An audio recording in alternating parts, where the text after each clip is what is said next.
જય શ્રી કૃષ્ણ મિત્રો, we are Gujju ચેનલમાં તમારું સ્વાગત છે। આજે એકદમ બહારથી ક્રિસ્પી અને અંદરથી એકદમ પોચા રૂ જેવા જાડી પડે એવા મેથીના ગોટા બનાવીશું અને તેની જ સાથે સૌ થતી આપણે ખાટી મીઠી ચટણી પણ બનાવીશું। તો આ મેથીના ગોટા આવા ક્રિસ્પી અને જાળીદાર બનાવવા માટે તમારે પૂરો વિડીયો જોવો પડશે અને સ્ટેપ બાય સ્ટેપ એને ફોલો કરવો પડશે। તો ચલો એને બનાવવાનું સ્ટાર્ટ કરીએ। તો એના માટે આપણે સૌથી પહેલાં મેથી લઈ લીધેલી છે, જેને આપણે ઝીણી સુધારી લીધેલી છે અને સાથે જ એને ધોઈને સાફ કરી લીધેલી છે અને કાણાવાળા વાટકામાં આ રીતને સ્ટેન્ડ બનાવીને આપણે એને સૂકવવા મૂકી દીધું છે। જો સ્ક્રીન ઉપર તમને દેખાઈ રહ્યું હશે। હવે એની સાથે આપણે ચટણી બનાવવાની છે, એટલા માટે આપણે ખજૂર લઈ લીધેલી છે અને તમારે જેટલી બનાવવાની હોય એટલી ક્વોન્ટિટીમાં તમારે ખજૂર લેવાની છે। અત્યારે મેં 4 નંગ જેટલી ખજૂર લીધેલી છે અને અંદરથી ઠળિયા આપણે દૂર કરી લીધેલા છે અને સાથે જ આંબલી લઈ લીધેલી છે, એમાંથી પણ આપણે કચુકાનો જે ભાગ હોય એને દૂર કરી લીધેલો છે। હવે આ બંનેને મિક્સ કરીને આપણે એની અંદર 9 સેકું ગરમ પાણી ઉમેરી દઈશું અને આને આપણે પલળવા માટે 15 થી 20 મિનિટ સુધી મૂકી દઈશું સાઈડમાં ઢાંકીને। અત્યારે જો આ રીતના ડૂબે એટલું પાણી આપણે રાખવાનું છે। હવે ઢાંકણ ઢાંકી દઈશું અને એને 15 થી 20 મિનિટ સુધી પલળવા દઈશું। ત્યાં સુધી આપણે જે મેથીના ગોટા બનાવવાના છે તેનું બેટર તૈયાર કરી દઈએ। તો એના માટે આપણે 2 વાટકી જેટલો ચણાનો લોટ લીધેલો છે। તમારા ઘરમાં જે પણ અવેલેબલ હોય તમે એ લઈ શકો છો અને આ તમને કોઈપણ કરિયાણાના દુકાને આસાનીથી મળી જશે। હવે તેનો મસાલો કરી લઈએ। તો સૌથી જ પહેલાં એમાં ઝીણા સુધારેલા મરચાં આ રીતના ઉમેરી દેવાના છે। જેટલું તમે તીખું ખાતા હોય એ પ્રમાણે તમે ઉમેરી શકો છો। તેની જ સાથે અને ટેસ્ટમાં વધારે બેસ્ટ બનાવવા માટે આખી વરિયાળી, આખા ધાણા અને અજમો ઉમેરી દઈશું। અજમો એટલા માટે કે પાચન કરવામાં સહેલું પડે અને સાથે જ હિંગ પણ ઉમેરી દઈશું, જે પણ પાચન કરવામાં બહુ જ ઇઝી પડે છે।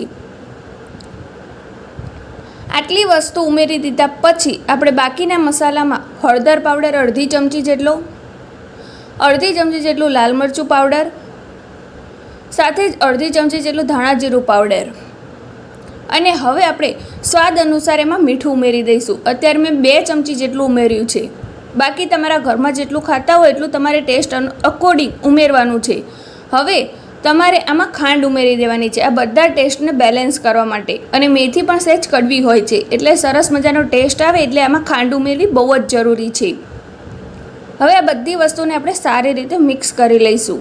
પહેલાં ઉપરથી નીચે કરીને આ મસાલો બધો લોટ સાથે મિક્સ કરી લઈશું અને મિક્સ થઈ ગયા બાદ આપણે એમાં જે રૂમ ટેમ્પરેચર ઉપર પાણી હોય એ જ નોર્મલ પાણી લેવાનું છે અને આ બેટરમાં થોડું થોડું કરતાં ઉમેરી દઈને સરસ મજાનું સ્મૂથ બેટર તૈયાર કરવાનું છે। જો ચમચામાંથી આ રીતનું પડે એવું બેટર તૈયાર કરવાનું છે, એકદમ ઢીલું નથી કરી દેવાનું, એટલે આપણે પાણી થોડું થોડું કરતાં ઉમેરીતા જશું, એક સાથે બધું પાણી નહીં ઉમેરી દેવાનું। હવે લાસ્ટમાં આપણે આમાં ખાવાનો સોડા 1 ચમચી જેટલો ઉમેરી દઈશું। એ ઉમેરી દીધા પછી એને 5 મિનિટ સુધી એક જ ડાયરેક્શનમાં આપણે ફેરવતા રહીશું, એટલે કે એમાં હવાના કણ ભરાઈ જાય એટલે સરસ મજાનું આ રીતનું સ્મૂથ બેટર બનીને તૈયાર થશે। તમારે એક જ ડાયરેક્શનમાં એને ફેટવાનું છે અને પછી 5 મિનિટ ફેટાઈ જાય ત્યારબાદ એને ઢાંકણ ઢાંકીને આપણે 10 મિનિટનો રેસ્ટ આપી દઈશું। ત્યારબાદ આપણે જે આંબલી અને ખજૂરને પલાળવા મૂકી હતી તેની ચટણી બનાવી લઈએ। તો એના માટે અંદર આપણે પાણી દૂર નથી કર્યું, એને એ જ સિચ્યુએશનમાં રહેવા દીધું છે અને આપણે અંદર મીઠું ઉમેરી દઈશું, અડધી ચમચી જેટલું ઉમેર્યું છે અને હવે ગેસની ફ્લેમ ઓન કરીને મીડિયમ ગેસ ઉપર એને ઉકળવા દઈશું 5 થી 7 મિનિટ સુધી। જો આ રીતના હલાવતા જઈને નીચે ચોંટે નહીં એ ટાઈપ આપણે એને ઉકાળવા દઈશું મીડિયમ ગેસ ઉપર।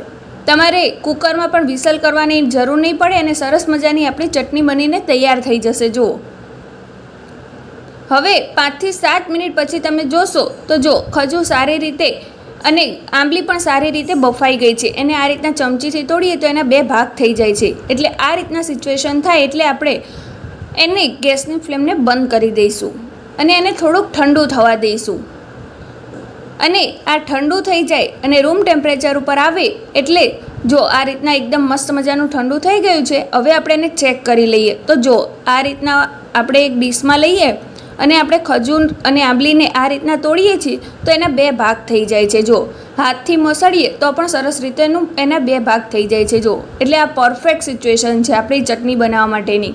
હવે આપણે એક બ્લેન્ડર લઈ લેવાનું છે અને પછી તમારે જેટલી પતલી જાડી ચટણી જોતી હોય એટલું પાણી ઉમેરીને બીજું અને એને આ રીતના બ્લેન્ડરના મદદથી ક્રશ કરી લેવાનું છે.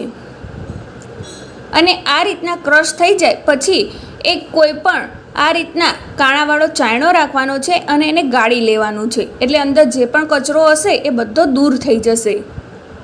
અને જો આ રીતના તમારી કન્સિસ્ટન્સી આવી જશે. હવે તમારે જેટલું રાખવું હોય પતલું જાડું એ પ્રમાણે તમે રાખી શકો છો. મેં અત્યારે આ રીતના થોડીક પતલી એવી ચટણી રાખી છે જેથી આપણને ગોટામાં ઇઝીલી ખાઈ શકીએ. હવે આપણે બીજા મસાલામાં ધાણા જીરું પાવડર એક મોટી ચમચી જેટલું ઉમેરીશું અને અડધી ચમચી જેટલું આપણે લાલ મરચું પાવડર ઉમેરીશું અને એને અંદર સારી રીતે મિક્સ કરી લઈશું. અને તમને થોડીક ખાટી લાગે આ ચટણી તો તમે એમાં થોડીક દળેલી ખાંડ ઉમેરી શકો છો જ્યારે તમે ખાવા બેસો ને તમને ખાટી લાગે તો. અને સ્વાદ અનુસાર તમને બીજું મીઠું ઓછું પડે તો તમે એની અંદર ઉમેરી શકો છો. અને હવે આપણા આ ચટણીને વધારે ટેસ્ટી બનાવવા માટે અને દેખાવમાં પણ સરસ લાગે એના માટે આપણે જે સફેદ તલ આવે એ આની અંદર ઉમેરી દેવાના છે. અને પછી એને હલાવીને મિક્સ કરીને અત્યારે આપણે આને સાઈડમાં મૂકી દઈશું અને આપણા પાછા બેટર તરફ આવી જશું. જે આપણે ખીરું પલાળીને રાખ્યું હતું તેને આપણે જોઈ લઈએ. તો જો કેટલું સરસ મજાનું આપણું ખીરું પલળીને તૈયાર થઈ ગયું છે. અને જો તમારે હજી વાર હોય 10 મિનિટ આપણી તો થઈ ગઈ છે, પણ જો તમારે હજી વાર હોય તો તમારે તરત મેથી નથી ઉમેરી દેવાની, પણ જ્યારે તમારે ગોટા બનાવવા હોય ત્યારે જ તમારે અંદર મેથી ઉમેરવાની. ત્યાં સુધી આપણા બેટરને આ રીતના તમે ઢાંકીને રાખી શકો છો. અને હવે આની અંદર મેથી ઉમેરી દીધા પછી આપણે તેલ ગરમ કરવા મૂકી દઈશું મીડિયમ ગેસ ઉપર અત્યારે. અને આપણી મેથીને સારી રીતે મિક્સ કરી લઈશું ખીરાની અંદર. અને આ રીતના સરસ રીતે મિક્સ થઈ જાય ઉપરથી નીચે કરીને અને પછી આપણે જો આ રીતનું તેલ ગરમ થઈ ગયું છે એટલે હવે આપણે એમાં મેથીના ગોટા ઉતારીશું. તો સૌથી પહેલાં મેં મરચાં જે આ રીતના એની સાથે ખવાતા હોય એ તૈયાર કરી લીધા છે. અને તમને તેલમાં થોડુંક જે તળેલું હોય એ દેખાતું હશે તો એમાં મેં પતિકાના ગોટા બનાવીને પહેલાં તૈયાર કર્યા હતા, એટલે થોડુંક તેલ આવું થઈ ગયું છે. તમારે પણ જો પતિકાના ગોટા બનાવવાની રેસીપી જોતી હોય તો તમે મને કમેન્ટ બોક્સમાં લખીને જરૂરથી બતાવજો, જે હું તમારા વચ્ચે જરૂરથી શેર કરીશ. અને પછી મેં આ મેથીના ગોટા કાઢ્યા છે એટલે તમને તેલ આ ટાઈપનું લાગતું હશે. તો ચલો હવે આપણા મેથીના ગોટાને તળવા માટે મૂકી દીધા છે. અને જો આપણે જેવા ગોટાને મૂક્યા ને એ તરત જ ઉપર આવવા લાગ્યા છે. જો પહેલાં આપણે મીડિયમ ગેસ કર્યો હતો ને હવે આપણે ફૂલ ગેસ કરી દીધો છે. અને જો કેટલા સરસ મજાના આપણા ગોટા એની જાતે જાતે ફરવા લાગ્યા છે. આપણે એને ફેરવવા નથી પડતા, એ જાતે જાતે જ પલટાઈ રહ્યા છે અને ફૂલી રહ્યા છે. તો જો કેટલા સરસ મજાના આપણા ગોટા બનીને તૈયાર થયા છે, જે તમને ખાવામાં એકદમ બહારથી તો ક્રિસ્પી લાગશે પણ અંદરથી પોચા રૂ જેવા અને જાળીદાર બનશે. તમે આ સ્ટેપને ફોલો કરશો તો જો આપણે આ રીતના ગોલ્ડન બ્રાઉન થાય એવા આપણે તળવાના છે. જો અને આ રીતના ગોલ્ડન બ્રાઉન તળાઈ જાય એટલે આપણે ઝારાના મદદથી તેલ નિતારીને એને એક કાણાવાળા બાઉલમાં લઈ લઈશું. એટલે એમાં જે બાકીનું તેલ હોય એ પણ નીતરી જશે નીચે. જો આ રીતના. અને પછી આપણું જો બેટર તૈયાર કર્યું છે એમાંથી બીજા પણ બાકીના આપણા ગોટા બનાવીને તૈયાર કરી દઈશું. અને આપણા ગોટા બન્યા છે તેને હું અંદરથી બતાવી દઉં તો જો કેટલી સરસ મજાની જાળી બની છે અને કેટલા મસ્ત ગરમા ગરમ છે, એકદમ પોચા રૂ જેવા છે. અને એને આપણે ખાટી મીઠી જે ચટણી બનાવી હતી એની સાથે સર્વ કર્યું છે. અને મરચાં અને ડુંગળી લઈ લીધા છે, જેના વગર તો આ ગોટાનો સ્વાદ અધૂરો છે. તો તમને પણ મોઢામાં પાણી આવી ગયું હશે આ રેસીપી જોઈને. તો તમે પણ ઝટપટ બનાવો અને આ વરસાદના મોસમમાં એને બનાવીને એની મજા માણો. અને જો તમને આ રેસીપીનો વિડીયો પસંદ આવ્યો હોય તો એને એક લાઇક જરૂર કરી દેજો. અને તમારા ગોટા કેટલા ફેવરિટ છે મને કમેન્ટ બોક્સમાં લખીને જરૂરથી બતાવજો. અને હા, એક વાત તો ભૂલતા પણ નહીં, વીઆર ગુજ્જુ ચેનલ ઉપર નવા આવ્યા હોય અને સબસ્ક્રાઈબ ના કરી હોય ચેનલને તો સબસ્ક્રાઈબ કરવાનું બિલકુલ ના ભૂલતા. તો આપણા બધા જ ગોટા આ રીતના બેટરમાંથી બનીને તૈયાર થઈ ગયા છે.